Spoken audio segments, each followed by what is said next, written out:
There will be a lot of exciting fights at UFC 282, including the historic debut of bantamweight Raul Rosas Jr. on Saturday night. ESPN Stats and Information found that when Rosas fought Jay Perrin at the age of 18 years and 63 days, he was the youngest fighter to ever fight in the UFC. Dan Lausanne, who was 18 years and 198 days old at UFC 64 on October 14, 2006, held the previous record. MMA Junkie's 2022 Newcomer of the Year, Raul Rosas Jr. Raul Rosas Jr.'s MMA career as a professional pretty much took place all in 1 year. El Neo Problema made his professional debut in November of 2021. After that, everything Rosas Jr., 7-0 MMA and 1-0 UFC, did in MMA happened in 2022. He went 5-0 in the regional fights, won a UFC contract on Dana White's Contender Series, and then made a successful debut in the UFC. It's a crazy fact, made even stranger by the fact that he did all of his work as a teenager, when he was still 3 years away from being old enough to buy a beer. It's not clear how planned or unplanned Rosas Jr.'s rise to fame was, but it can't be argued that he was in a hurry to get there. He charged straight to the top. The first thing Rosas Jr. did in 2022 was at the end of March. In his second professional MMA fight, he quickly took down Joel Peña and had him on the ground in just 54 seconds. From then on, it was full speed ahead with no stops. The Mexican-American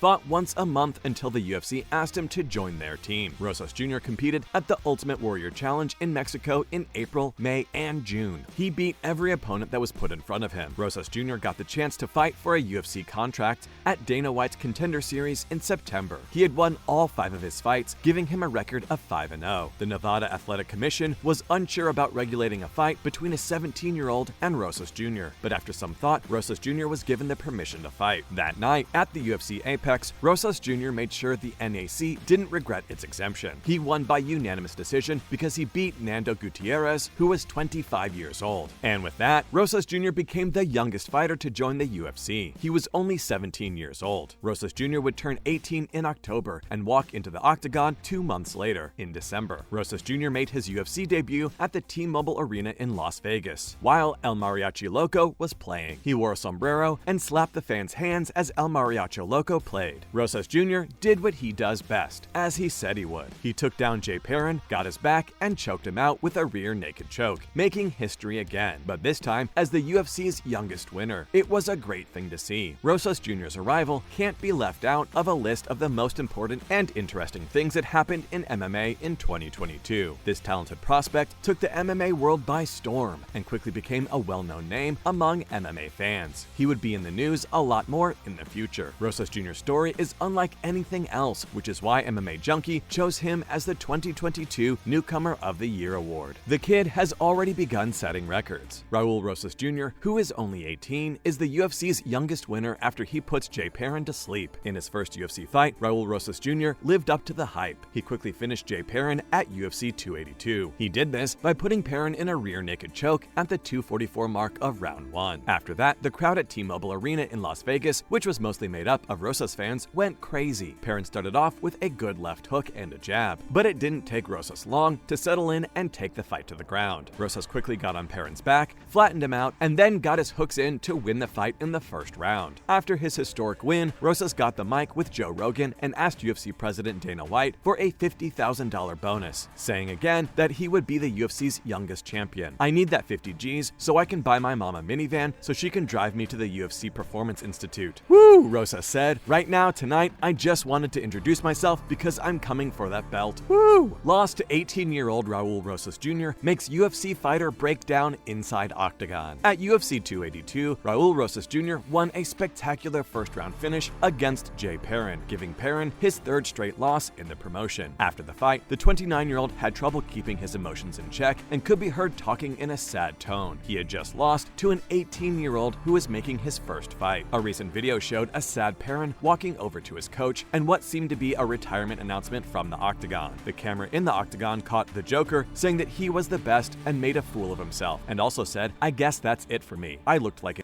That's not true. I f***ed up. I messed up. I don't deserve to be here. I'm sorry, ladies and gentlemen, but I have to go home. I'm not sure I believe that's all. I'm glad I was here when I was. Hope I made somebody proud. MMA is a tough sport for both the mind and the body, and it's no secret that competing at the highest level of the sport is hard on the athletes. It's not clear if Jay Perrin still plans to retire for good, and only time will tell if the fighter from Nevada will be back in the octagon soon. Jon Jones is also one of the youngest champions ever. He beat Mauricio Shogun Rua for the light heavyweight title when he was only 23 years old. An MMA prodigy like Raul Rosas Jr. might be able to break that record, but Muhammad Makhachev is also going for the same glory, so he has competition. In related news, the UFC fighters who could shake up 2023. Lightweight Beneil Dariush. In 2023, Beneil Dariush could be the next in line for a shot at the lightweight title, according to USA Today sports reporter Craig Kidwell. Who? If it takes you a while to remember that name, it's because Dariush is so good at staying out of sight. He doesn't talk a lot to get attention and doesn't fight in a flashy way, but he has won a lot,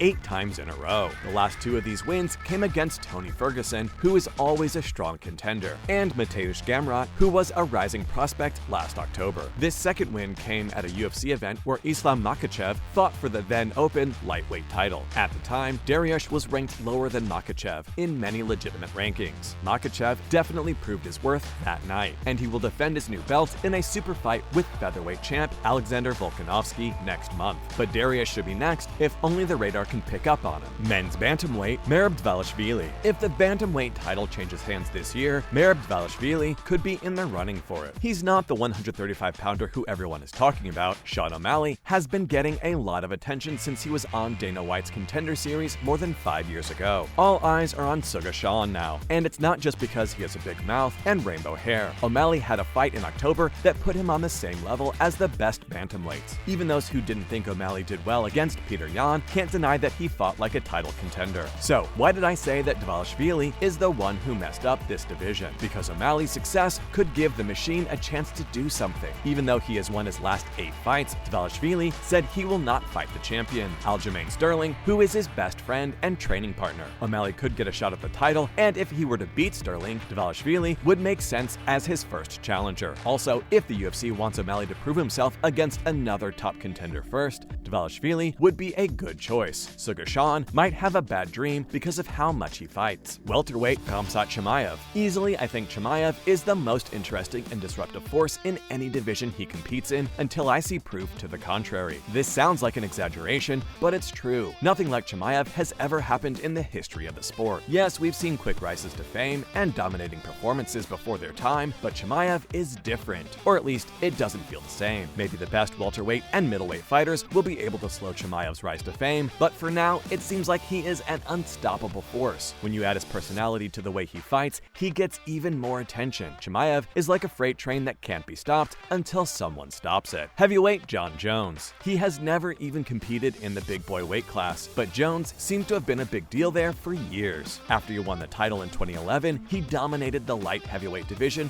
for most of the next 9 years. During most of that time, he talked about moving up. He finally gave up the 205-pound title in August of 2020 so he could move up to the heavyweight division. But a long fight with UFC president Dana White stopped that plan. Jones wanted his first fight to be a super fight against the current champion, Francis Ngannou, and Ngannou wanted the same thing. Both of them also wanted to get paid. Since then, Jones and Ngannou have had a hard time getting along with the UFC. But now we keep hearing that the UFC wants Ngannou and Jones to fight. This is one of the few fights I'll hold my breath for, so I can breathe out deeply and happily when or if it's booked. If Jones comes back, it will be the most exciting thing to happen in MMA this year. We'll all gasp when Ngannou swings one of those sledgehammers at him. Are we witnessing the birth of a new MMA star? Hope so. Well, that's all the time we had for today. Thanks for your time. Make sure to like and subscribe to the channel. You know, I'm living my dream, doing what I love to do, and there's no other place I'd rather be.